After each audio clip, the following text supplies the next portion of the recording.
The Monkey's Paw by W. W. Jacobs. Read by Eric Vaux. Part 2. In the brightness of the wintry sun next morning, as it streamed over the breakfast table, Herbert laughed at his fears. There was an air of prosaic wholesomeness about the room which it had lacked on the previous night, and the dirty, shriveled little paw was pitched on the sideboard with a carelessness which betokened no great belief in its virtues. "I suppose all soldiers are the same," said Mrs. White. "The idea of our listening to such nonsense. How could wishes be granted in these days? And if they could, how could £200 hurt you, father?" "Oh, might drop on his head from the sky," said the frivolous Herbert. "Morris said the things happen so naturally," said his father, "that you might, if you so wish, attribute it to coincidence."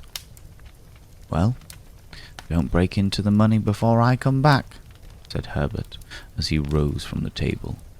"I'm afraid it'll turn you into a mean, avaricious man, and we shall have to disown you."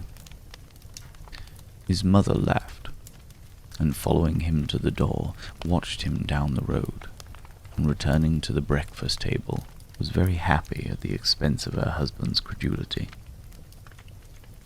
All of which did not prevent her from scurrying to the door at the postman's knock, nor prevent her from referring somewhat shortly to retired sergeant majors of biblious habits, when she found that the post brought a tailor's bill. "Herbert will have some more of his funny remarks, I expect, when he comes home," she said, as they sat at dinner. "I dare say," said Mr. White, pouring himself out some beer. "But for all that, the thing moved in my hand. That I'll swear to." "You thought it did," said the old lady soothingly. "I say it did," replied the other. "There was no thought about it. I had just— What's the matter?" His wife made no reply. She was watching the mysterious movements of a man outside, peering in an undecided fashion at the house. Appeared to be trying to make up his mind to enter. In mental connection with the £200, she noticed that the stranger was well dressed and wore a silk hat of glossy newness. 3 times he paused at the gate, and then walked on again.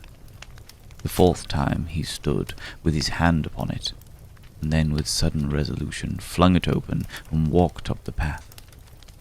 Mrs. White at the same moment placed her hands behind her, and hurriedly unfastening the strings of her apron, put that useful article of apparel beneath the cushion of her chair.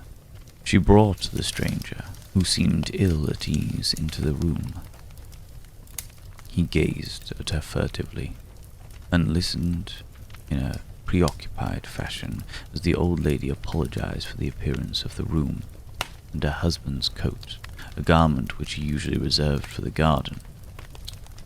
Then she waited as patiently as her sex would permit for him to broach his business. But he was, at first, strangely silent.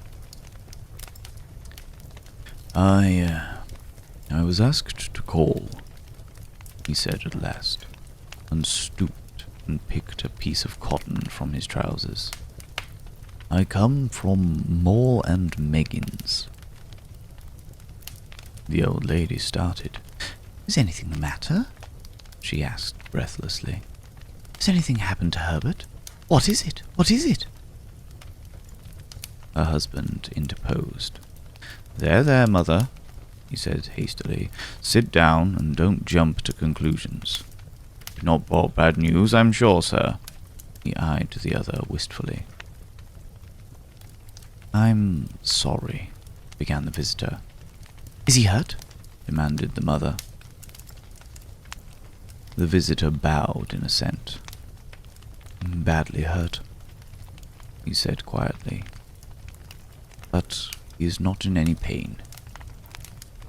"Oh, thank God," said the old woman, clasping her hands. "Thank God for that, thank—" She broke off suddenly, as the sinister meaning of the assurance dawned upon her, and she saw the awful confirmation of her fears in the other's averted face. She caught her breath, and turning to her slower-witted husband, laid her trembling old hands upon his. There was a long silence. "He was caught in the machinery," said the visitor at length, in a low voice. "Caught in the machinery," repeated Mr. White in a dazed fashion. "Yes."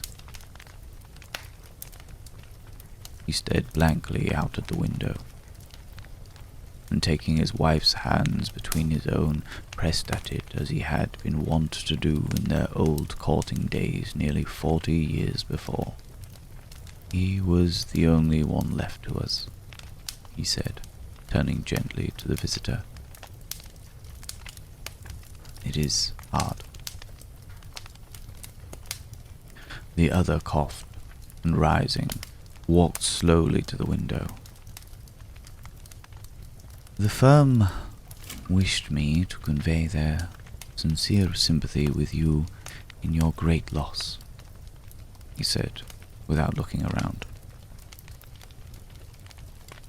"I beg you will understand that I am only their servant, and merely obeying orders." There was no reply. The old woman's face was white, her eyes staring, and her breath inaudible. On the husband's face was a look such as his friend the sergeant might have carried into his first action. "I was to say that Moore and Megan disclaimed all responsibility," continued the other. "They admit no liability at all, but in consideration of your son's service, they wish to present you with a certain sum as compensation."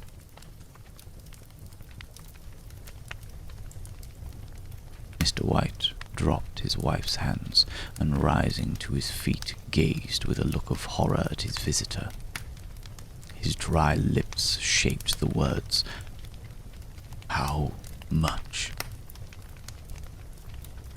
£200, was the answer. Unconscious of his wife's shriek, the old man smiled faintly, put out his hands like a sightless man, and dropped a senseless heap to the floor.